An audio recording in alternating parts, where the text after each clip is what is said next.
Oh, bonjour à tout le monde et bienvenue dans un nouveau guide d'après-séance. Et croyez-moi, celui-ci va pas être facile parce qu'on va parler d'un film qui est extrêmement boudé, peut-être incompris, mais je vais essayer de vous faire comprendre le pourquoi du comment ce film n'est pas spécialement mauvais. Mais en même temps, quand derrière tu as James Franco à la réalisation et en tant qu'acteur principal, on va pas se le cacher, ça la fout un petit peu mal puisque bon, il y a pas mal d'histoires autour de lui. C'est quelqu'un qui s'est vanté de protéger les femmes, d'être respectueux, etc. Et on a découvert qu'en fait c'était une grosse merde. Mais encore une fois, ce sont des histoires, il n'y a pas eu de preuves jusqu'à aujourd'hui. Mais c'est surtout quelqu'un qui se sent plus pissé. Depuis qu'il a commencé à réaliser des films, depuis que c'est un acteur qui a plus que cartonné parce qu'il a joué dans des milliers de films. Alors ok, c'est pas toujours dans un rôle principal, mais tout de même, ben, monsieur a pris la grosse tête et pense que... Enfin, il nous montre que c'est un dieu dans le cinéma, que ce soit en tant qu'acteur ou en tant que réalisateur. Le souci, c'est clairement pas toujours le cas, sauf que là, il essaye de nous offrir un film qui parle du cinéma. Voilà, vraiment le cinéma tel qu'il a été et tel qu'il est aujourd'hui, il essaye de faire passer des messages.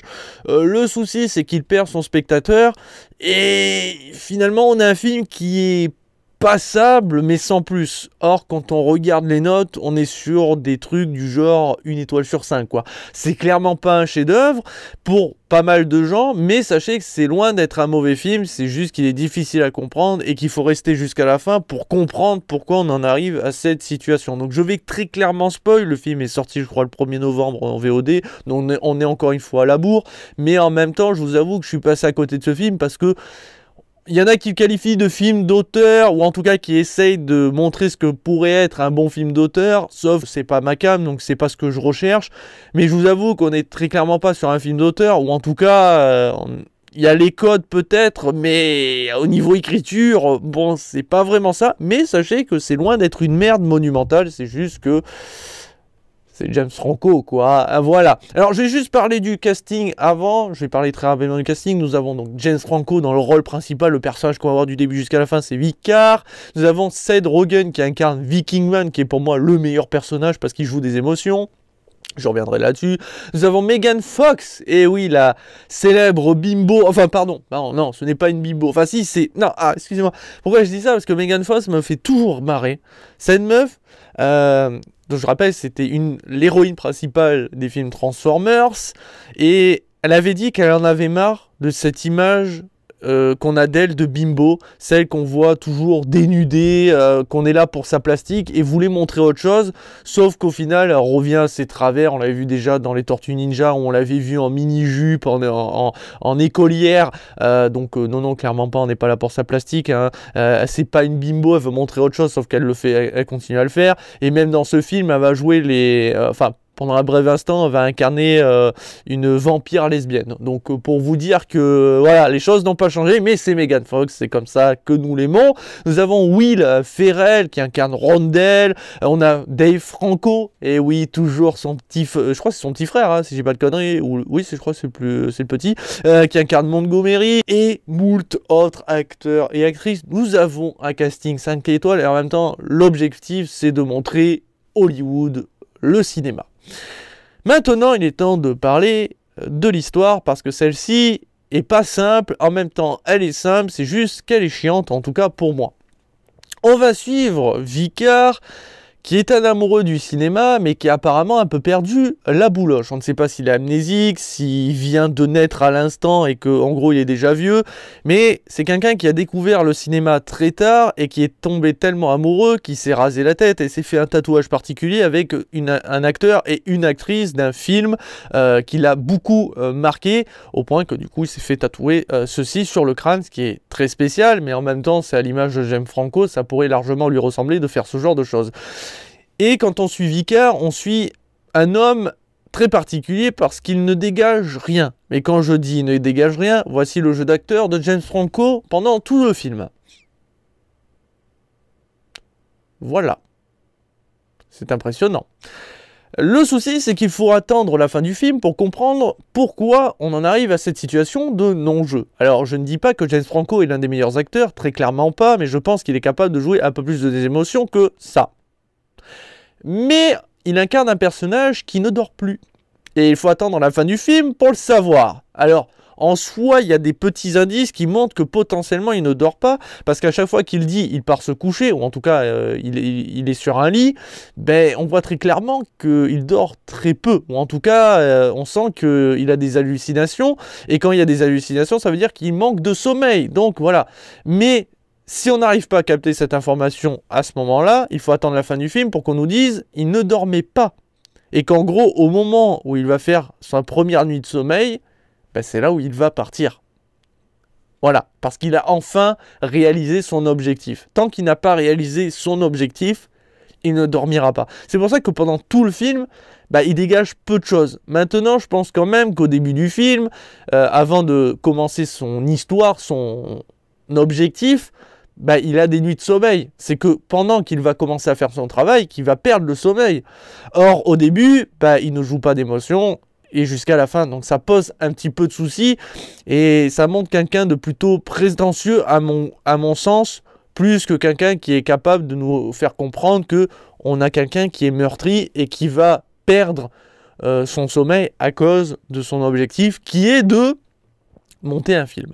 Alors oui, ça paraît très con, mais en fait, Vicar est tellement amoureux du cinéma qu'il veut rentrer dans le milieu par n'importe quelle porte, que ce soit en tant que accessoiriste ou en tant que décoreur, enfin les gens qui créent des décors, pardon.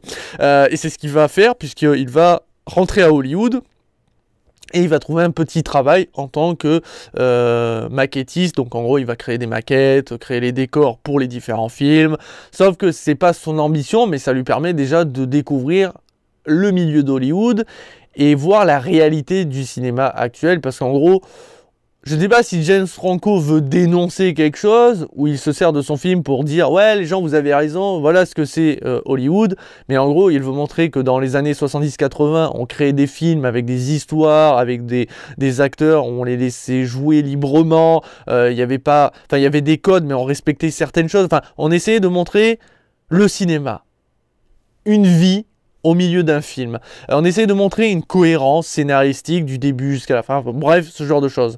Or, aujourd'hui, avec Hollywood, on consomme et on produit des films comme on produit dans un fast-food de la nourriture. C'est à la chaîne, on s'en fout que ça soit de qualité, on produit pour amasser de l'argent. C'est ce que dénoncerait, je pense, James Franco. Le souci, c'est que, Monsieur Franco, tu as participé à ces films fast-food. Ça t'a rapporté de la thune. Donc, certes, tu peux dénoncer, mais bon, tu en as besoin. Donc, ferme-la. Non, pardon, mais voilà, ça me fait un peu mal. C'est un peu l'hôpital qui saoule la charité. Maintenant, je comprends ce que veut faire James Franco, mais ça reste du Franco. C'est très spécial et tout le monde n'adhère pas à son délire. Et c'est vrai que quand on rentre dans le film, il faut rentrer dans le trip. Et malheureusement, ce que veut dénoncer James Franco, le message passe mal, en gros. Puisque le personnage, donc Vicar, va à un moment devenir monteur de film.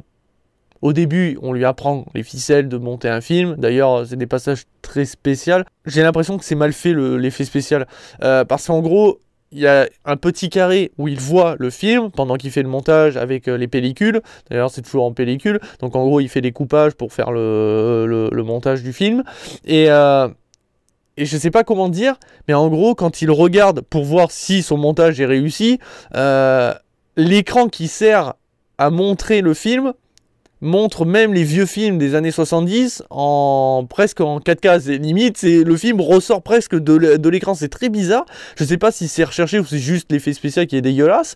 Mais tout ça pour dire que voilà, donc il devient monteur et à un moment, on va lui proposer de monter son tout premier film, du début jusqu'à la fin.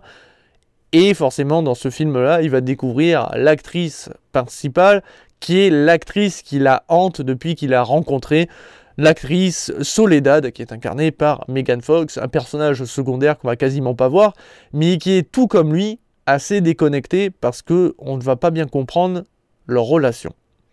Et c'est un peu le souci, c'est que leur relation est perdue dans le temps, puisque le personnage de James Franco ne dort pas. En gros, la timeline ici est totalement décousue. En gros, on va suivre une journée normale et il y aura par exemple un fondu au noir et on va se retrouver 3 mois plus tard.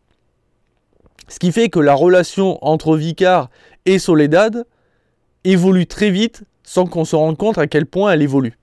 on ne sait pas s'ils s'aiment réellement, s'il y a des disputes ou voilà, on les voit quasiment jamais ensemble. Quand on les voit, on a l'impression qu'ils sont ensemble depuis des mois, mais on ne sait pas pourquoi. Et c'est ce qui fait qu'on est perdu. Mais en gros, l'objectif, et de ce que j'ai compris, après je peux totalement me tromper, de l'histoire, c'est d'être aussi perdu que Vicar, pour que derrière, quand on nous dévoile la vérité, Vicar ne dormait pas, et Vicar n'avait qu'une idée en tête, de créer le film parfait. Sauf qu'en fait, en créant le film parfait, il a fait d'autres montages, mais il a vu autre chose. C'est qu'en gros, il y avait un code, une porte cachée dans les films qu'il était en train de remonter, parce qu'en fait, il s'amusait à remonter d'anciens films, enfin, il faisait du montage, etc.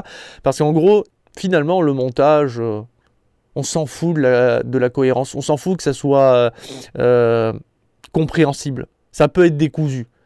Ça veut dire que si on met un chant contre chant de deux personnes qui se parlent, tu peux très bien couper le montage à ce moment-là et mettre une explosion derrière qui n'a rien à voir. Enfin, c'est pour un ordre d'idée. Ça veut dire qu'il n'y a pas besoin de cohérence dans le montage. Et c'est ce qui va faire que Monsieur Vicar va essayer de monter plein de films, il va revoir d'anciens films, se faire des montages dans la tête, et il va trouver une porte cachée qui amène à quelque chose. Au point que même dans des vieux films comme Jeanne d'Arc, il va découvrir le visage de sa bien-aimée. Et il va se poser la question, est-ce qu'elle a déjà joué dans ce film? Et il va chercher ce film-là, ce qui va l'emmener à chercher quelque chose.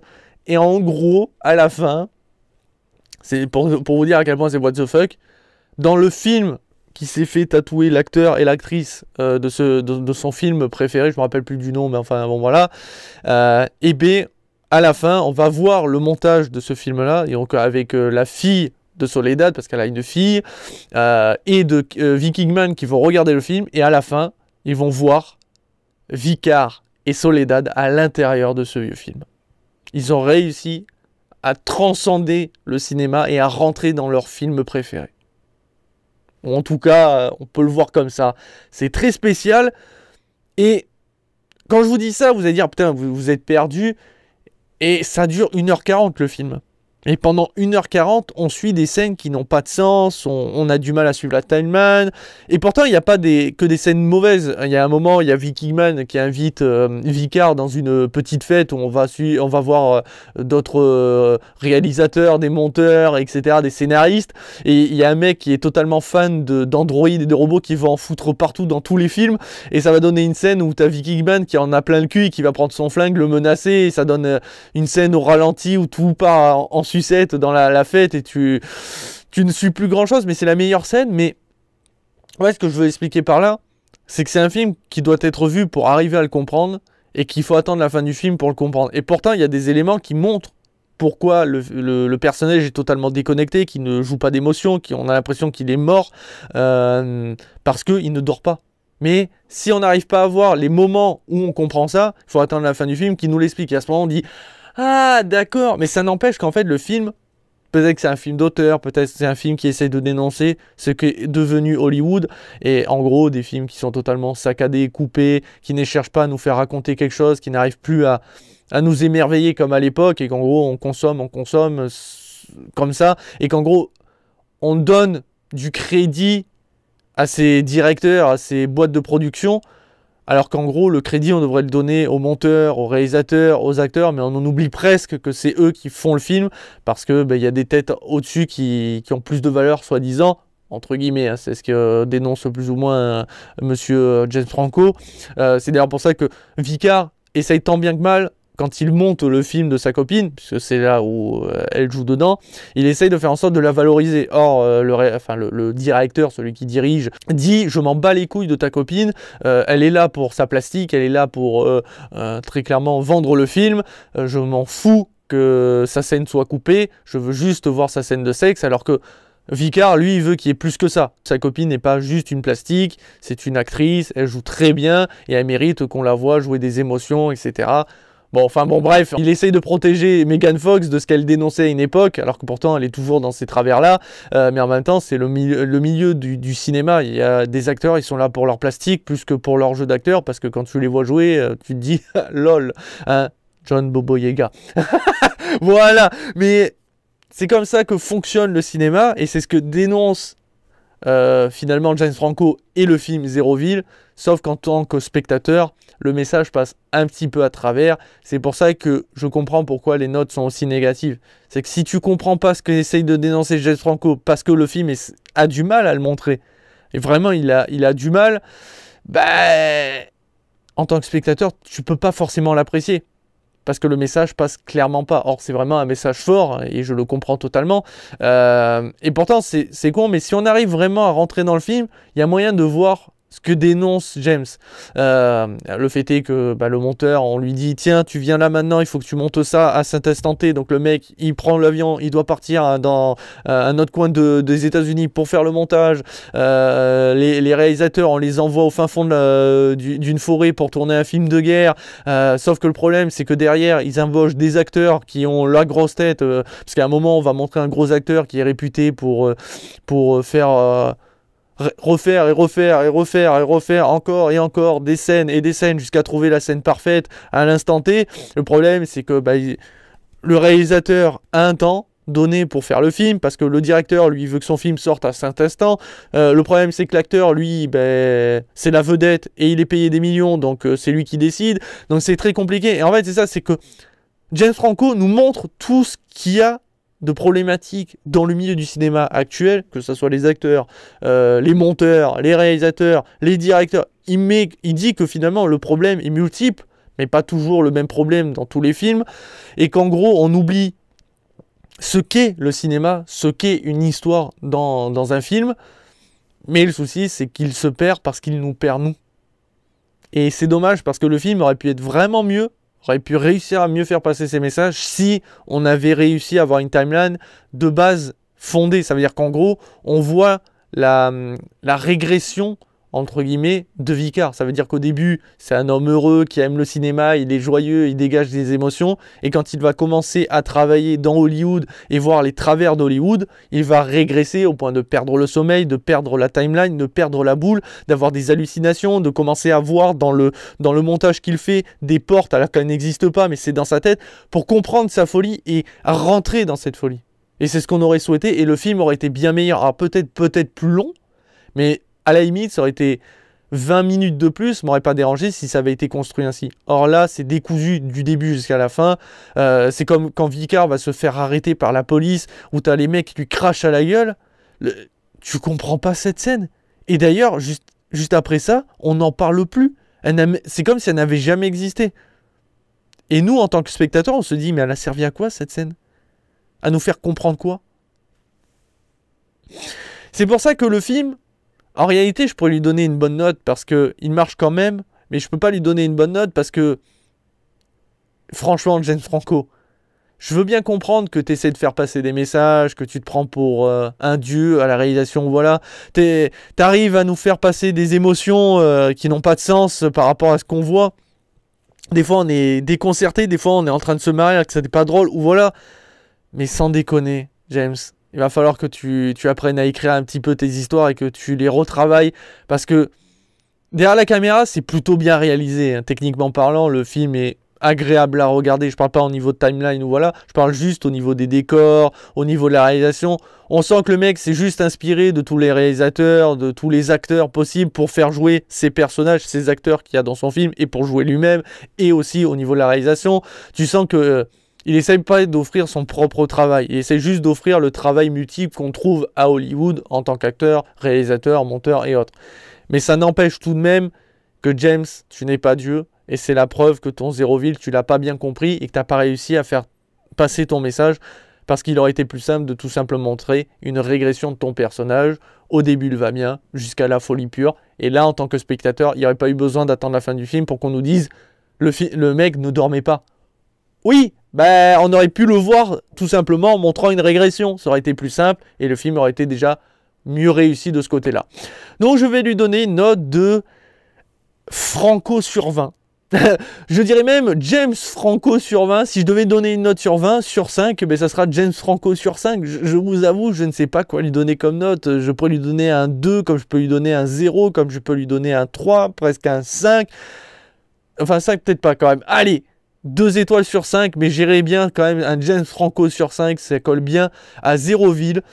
N'hésitez pas à le regarder si vous aimez les films particuliers, films d'auteur, films étranges. Ça sera fait pour vous. Par contre, ceux qui voulaient... Je sais pas en fait, je sais pas ce que vous vouliez avec Zéroville parce que tout est dans le titre. C'est...